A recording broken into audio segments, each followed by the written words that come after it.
El Internet es muy importante. La prueba es la dinocomunidad, que cuando yo lo empecé verso la fin del 1999, demandé a unas cuantas amigas si se van a juntar conmigo, si abro un foro semejante, y cuando me dijeron sí, y empezamos con la dinocomunidad,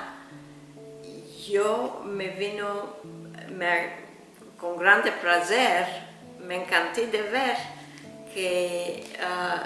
se engrandeció tan presto y se expandió tan presto y sin ninguna publicidad, solo de la gente buscando en internet cosas del ladino, de judeo español, de sefaradí, no sé qué buscaron y nos toparon en internet. Y de día en día hay más cosas como eso que estás haciendo tú ahora, también lo que está haciendo Devinar en Seattle, que están digitando muchas cosas en ladino y metiéndolo en internet, para mantener la lengua viva. También tenemos en Estambul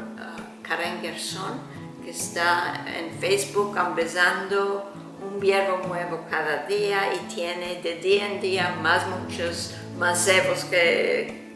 están ahí empezándose. El Internet es la manera de expandirlo hoy en día, porque nosotros, los que sabemos la lengua de nacimiento, ya nos estamos muriendo, no vamos a estar aquí. Y gracias al Internet, como lo que estás haciendo tú hoy, nos están sintiendo a nosotros, y esperamos que mucha gente en los años venideros nos van a continuar a sentir y tener un poco de querencia en esta lengua, y el Internet es la manera de hacerlo.